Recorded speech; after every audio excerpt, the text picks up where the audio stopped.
মানুষ কয়বার জবাই করে ওরে ভাই, এই কথাটা চাচার কাছে আমার রইয়া যায়। আরে যেইভাবে তে কথা বলে ভাবে রাজা সরে, চাচা মিয়ার উত্তর শুইনা খুশি হইয়া সরে। ওই জবাই করার পরে তারে কাইটা করে ভাত, এইবারেতে কথার মধ্যে রয়ে গেছে ফাঁক। যেই কথাটা বইলা গেছে আমার চাচা মুয়া, কি কথা? ওই কাটার পরে জবাই করার পরে ওইটারে কাটে, আবার কি করে টুকরা টুকরা করে, আবার কি করে ওইটারে ছেঁচা বানায়। তবে চাচা জবাই করার কাটা আর মাংস বানাই না আর ছেঁচা এক গল্প কিন্তু না। আমার কথা ছিল যে জবাই করলো একবারই জবাই হয়ে গেল, তারপরে সে রান বানাক মাংস বানাক ছেঁচু কইরা কোনো কথা না। এই কথাটা হলো আমার ছিল। সুন্দর কথা বইলা গেছে রাজা সরের পরে, ভুলি নাই কথায় আমার মনে পড়ে। জবাব করলো জবাব শুইনা খুশি হইয়া যায়, এইখানেতে কিছু কথাই আমি জানতে চাই। মানুষ যদি এইভাবে সবারে দেই কইয়া, জবাই করলো কাটলো তারে সেইসা দেয় ফালাইয়া।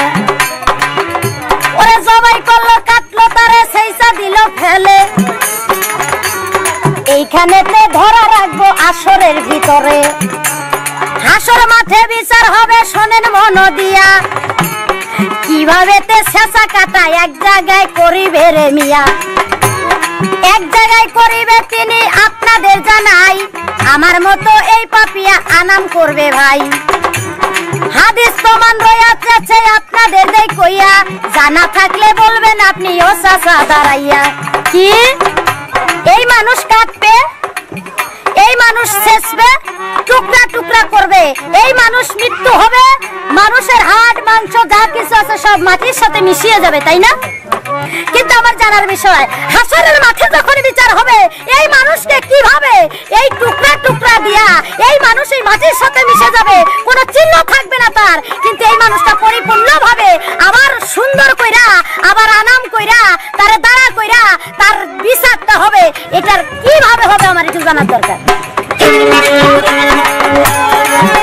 তাই নীল গগনে মেঘের ছায়া বিজলি চমকে ক্ষণে ক্ষণ, শোকের চিহ্ন বক্ষে রেখা পড়ছিলে লোহিত বরণ।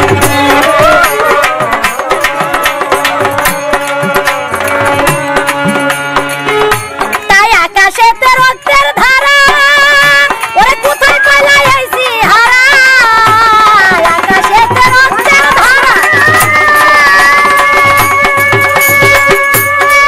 আমারে কোথায় পালাই আইছি হারা।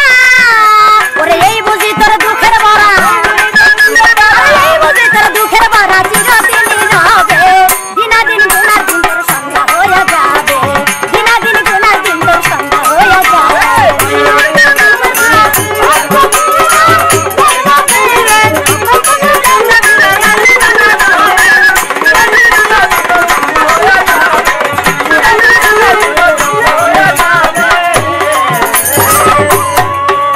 ওরে কিয়ামতের নমুনা গুলা চাচাই আমি আপনারে যাই কইয়া, সুন্দর কইরা আমি ওগো আসরে যাব বলিয়া। ওরে মানুষ হইয়া মানুষের প্রতি দরদ থাকবে না আপনারে জানাই, ওরে নূহ নবীর আমলে রে পিলাবন হয় ভাই। ওরে প্রলোভন হইয়াছিল আমি আপনাদের দেই কইয়া, ওইটা হইল আংশিক কিয়ামত বলিলাম দাঁড়াইয়া। রোজ কিয়ামত হইল যেটা রোজ রোজ হইয়া যায়, প্রত্যেক দিনই মানুষ কিন্তু মানুষ মারা যায়, এটা হইল আমি আপনাদের দেই কইয়া। রোজ কিয়ামত যেটা বইলা গেছে বিয়া, আর একটা আছে কিয়ামত আপনারে দেই কইয়া, প্রলয় কিয়ামত আছে বলিলাম দাঁড়াইয়া।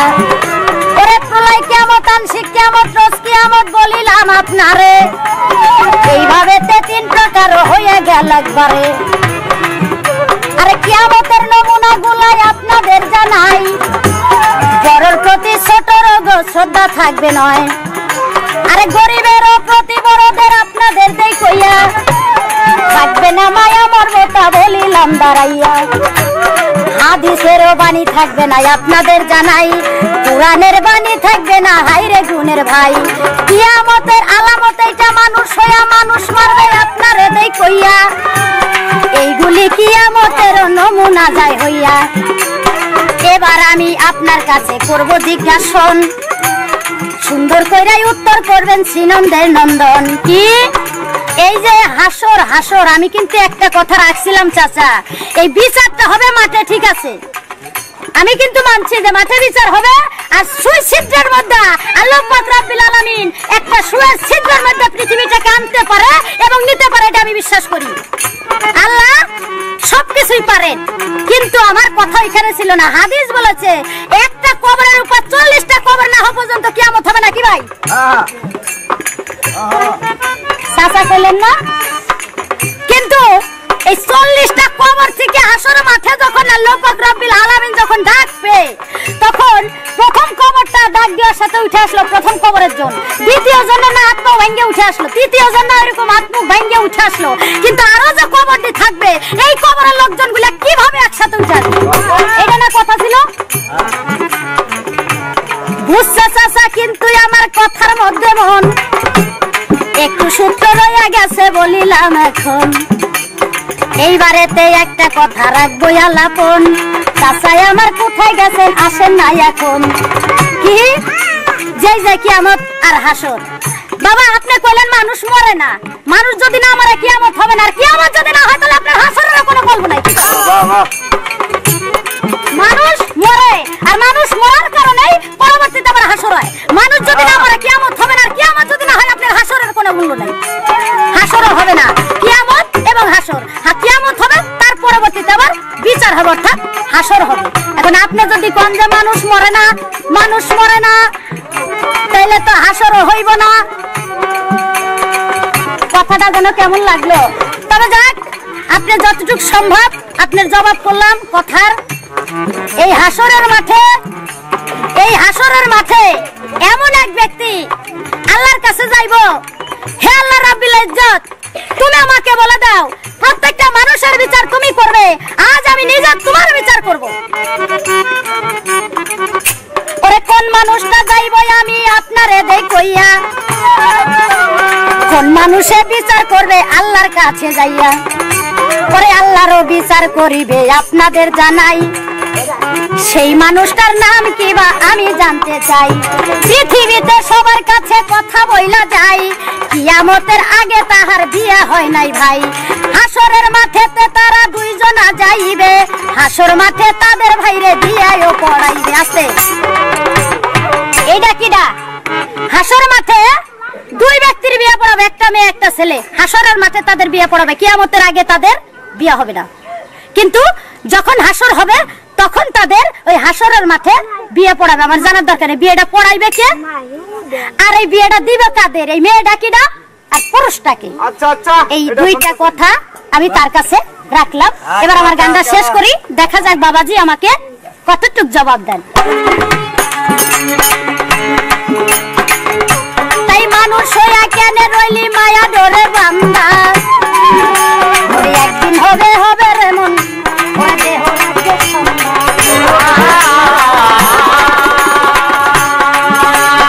যেদিন আসবে কালোর নিশি, আমি উঠবে না আর রবি শশী। যেদিন আসবে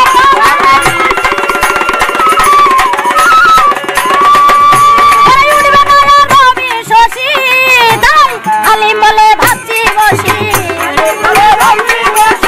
হালিম বলে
বলে যেটা আবু জাহেলের কবর থেকে আগুন উঠবে কিয়ামতের আগে, এটাই বিশ্বাস করব না? ওই যে বলল জয় তারাটা সূর্য যেদিন দুনিয়াতে পড়বে ছুটে কিয়ামত হবে একদিন বলছে দিনের পয়গম্বরে। এখন আমরা কোনটা বিশ্বাস করব? চাচা আলামতের কথা। এখন আমার কথা হলো কি সবটাই বিশ্বাস করতে হবে। কি বল? এগুলো হলো কিয়ামতের আলামত, এগুলো হলো কিয়ামতের আলামত, এগুলা বিশ্বাস করতে হবে। এখন আপনি ওই যে বললেন যে সূর্য নাকি তাপ দিবে হাসরের মাঠে, বলছে না? আচ্ছা ওই ভাইরা আমার এই কথাটা বলছে না? উঠো। হ্যাঁ বলছে। কই সূর্য তাপ দিব। আমার এইখানে আপনি বলবেন এই যে সূর্য তাপ দিব, এই সূর্যের নাম থাকবে 12টা নাম থাকবে। আমি জানতে চাই একটা সূর্য তার মুখ থাকবে 12টা আর ওইখানে 12টা নাম হবে। আপনি বাবাজি আপনি বলবেন এই 12টা নাম হবে কি নাম?